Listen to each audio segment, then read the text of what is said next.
How many people can you name that can do a passable, if not flat-out hilarious impersonations of Janet Reno, George W. Bush, Alec Trebek, or Robert Goulet? There's only one man who possesses the talent to do such a thing: Will Ferrell. For those who are unfamiliar with Will Ferrell, he's a stand-up comedian, actor, and improv comic who was one of the primary drivers of Saturday Night Live's SNL revival during the 1990s.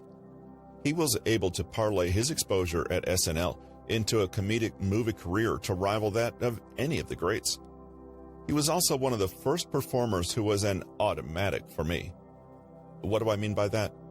It means that anything he released, acted in, or was involved in, I would, without question, automatically watch it. I'd buy it, rent it, or watch it in the theater on opening day, because no matter the subject matter, I had faith that he was going to make it bearable at the very worst.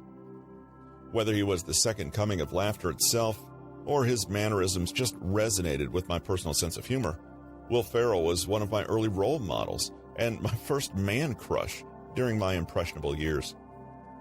Years ago, I learned that he got his start in the comedy world through improv comedy, as did many of today's household names in comedy. If I wanted to follow in the footsteps of my man crush, then I obviously needed to investigate improv comedy as well. I excitedly signed up for a weekend workshop.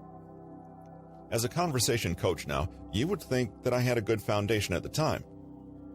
I sure didn't think I would have a hard time, but I was sorely mistaken. There were many similarities between improv comedy and what I teach, but the paths were starkly different to reach the similar goal of a great interaction. Where I tended to want to make conversation more predictable and easier for the participants, improv comedy teaches you to deal with and even embrace the opposite, total and complete chaos that somehow turns hilarious due to the quick thinking of talented performers.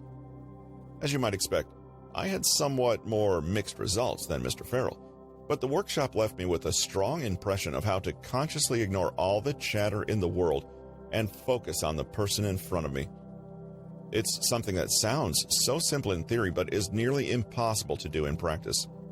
For me, that meant letting go of my own self-consciousness and any agenda I had coming into the interaction, since there was no guarantee it would ever come up, and I had to work with what the other person gave me.